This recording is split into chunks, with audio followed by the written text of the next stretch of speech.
Breakthrough Media. Oh, man.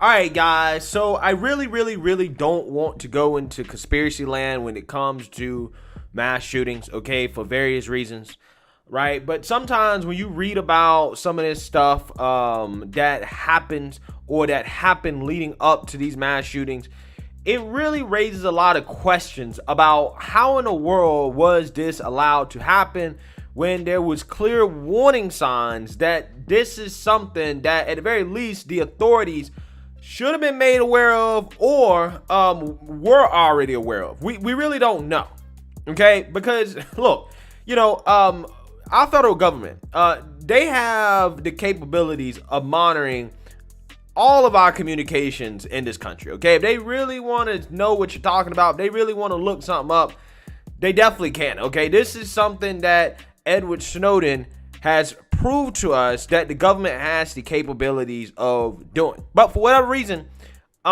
they can't use those capabilities to stop mass shootings, even though it is arguably a violation of our rights, right? They seem to be much more focused on those bad parents, okay, at school board meetings. And the first bombshell revelation that I'm going to talk about has to do with the Texas school shooting. And then we're going to talk about another bombshell revelation that, in my opinion, is even worse than this, right? It's absolutely nuts to think about, is related to what happened in Buffalo and who knew about that, right? So I'm going to summarize this story about the Texas school shooting. The reason why is because I don't want to make this video too long.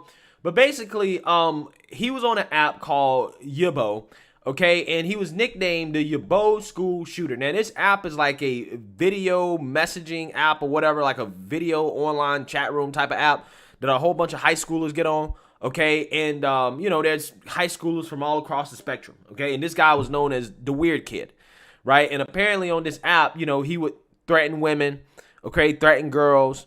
Again, he got the nickname as the Yubo school shooter, so everybody kind of knew that the guy was, crazy, and that this is something that he wanted to do. He boasted about buying guns and weapons and stuff like that. All signs that this guy may commit an atrocity or try to do so. However, because this app is filled with high schoolers, they didn't think anything of it. And I don't understand why the company, Yubo, didn't actually report this guy, right? Why did this company go to the FBI or the authorities and say, hey, this guy is, talking about buying weapons and shooting up schools. Okay, I mean, that's what they should have did. Not only that, the kids on the app, if they knew about this, they should have did that as well too. Which means that, we have to bring more awareness to kids about their peers who say stuff like this. They was making fun of them by, calling them a school shooter. And the dude embraced the label. He wasn't offended by it. He embraced it. He was like, yeah, that's exactly what I am. And then lo and behold, he goes and he does this, okay? Now, on to this next story that I want to talk about here, which involves the feds, okay? Or a former federal agent who reportedly, allegedly, knew of the plans of the Buffalo shooter beforehand. In fact, this retired federal agent actually was in constant communication, allegedly, with the Buffalo shooter. And I want you guys to actually watch a local news report about this bombshell revelation. Take a look. Person, a retired federal agent. Good evening, I'm Scott Levin. And I'm Mary Alice Demler. The Buffalo News reports investigators are looking into whether the agent knew about the attack beforehand and did nothing to stop it. Channel 2's Dave McKinley joins us with more on this latest development. Dave? Well, Mary Alice, the idea that a former federal agent would have knowledge of this 30 minutes before it occurred and do nothing to stop it would certainly be disturbing. But the paper reports something that could be even more so, that this person may have also been communicating with the accused gunman in online chats about racist ideology. Citing unnamed sources close to the investigation, the Buffalo News reports that the FBI is looking at least 6 individuals who regularly chatted online with Peyton Gendron and with whom he shared his plans. They included what the paper describes as a retired federal agent. What the paper's sources could not provide was the name of the individual, what federal agency they once worked for, or even if they accepted the invitation to read about the plan and watch it unfold through a live stream. In its last public remarks about the case, the FBI indicated why it's important to find out all it can in terms of what led up to what happened here. An important part of these sort of incidents is to tell the whole story that may not be heard in a courtroom at a later date, to understand to the extent that you can what the motives are. Well.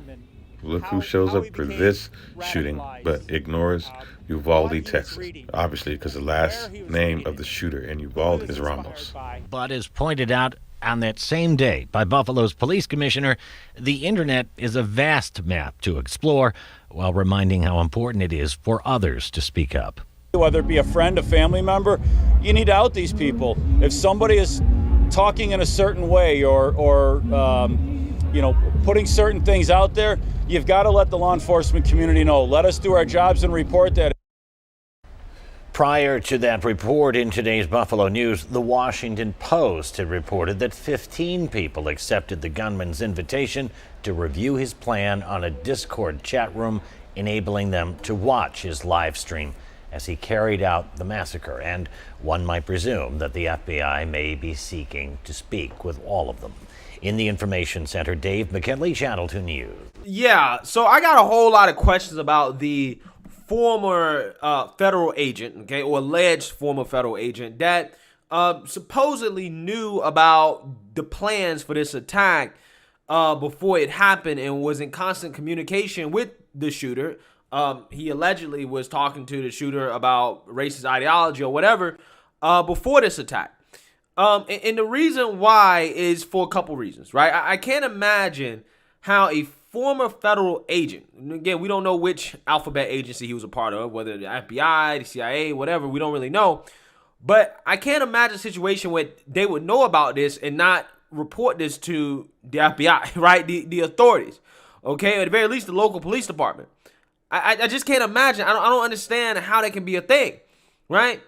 If this is in fact true, okay, yeah, that goes very deep into conspiracy land, okay? But what I'm going to do here is that I'm going to stop short of that, okay, and say that I don't necessarily believe that story, right? I think that there's no way that a federal agent knew about this, and the reason why I'm going to tell you this is because this is mighty convenient, considering how the Democrats right now, guys, are trying to push their so-called domestic terrorism bill in Congress, which is supposed to focus on white supremacy, okay, specifically white supremacy that is allegedly infiltrating the federal government, right? And I find it mighty convenient how all of a sudden we have this story about a retired federal agent, okay, retired, whom was talking with the Buffalo mass shooter about racist ideology.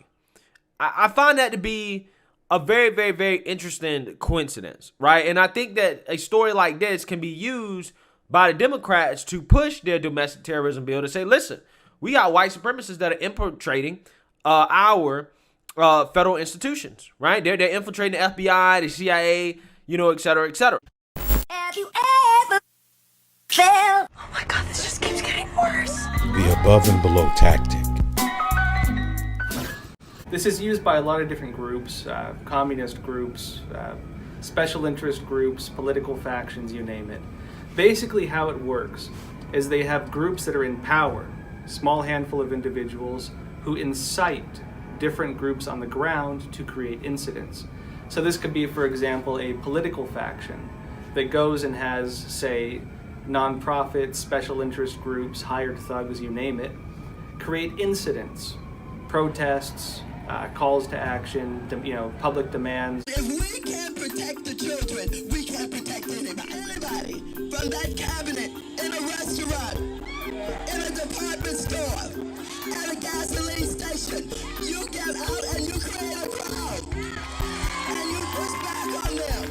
And you tell them they're not welcome. Stopping traffic in the streets, whatever they choose to do, depending on the level of intensity they want to stage it at. They create demand. They make it appear that the public wants a change. Politicians respond to it, media covers it, right? And then once they start covering it, once it appears in the public consciousness that the public wants something to change, then the politicians who incited this entire facade, this entire illusion, take that and they call for policy for change, or they call for investigations. This is how they use the tactic of above and below to do whatever they want in our society. It's a tactic that allows a small group of individuals to incite change in society. And I think when it comes to understanding the nature of what we see taking place, it's important to understand how this works and how other related strategies that tie to this work. The Cloward Piven Alinsky hybrid along with Above and Below. Check this out. This article is being considered for deletion in Wikipedia. Imagine that.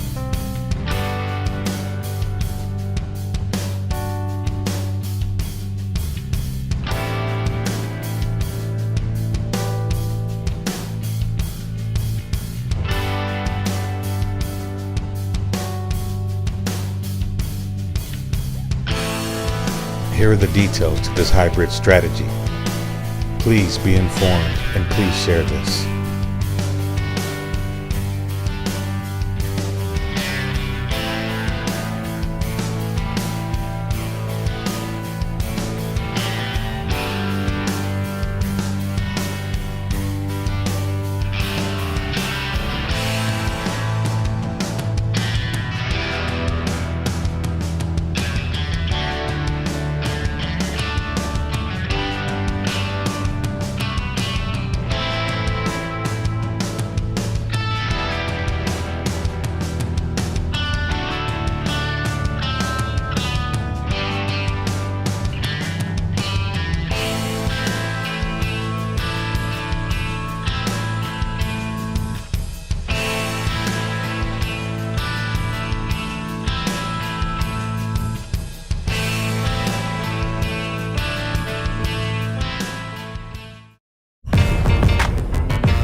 Breakthrough Media.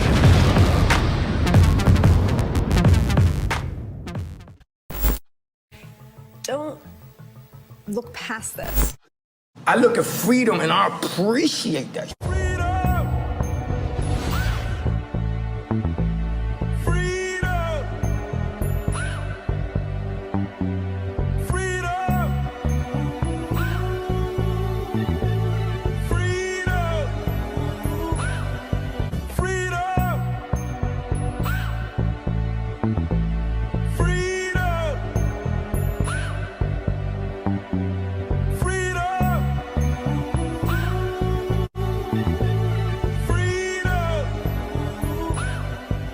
Breakthrough Media.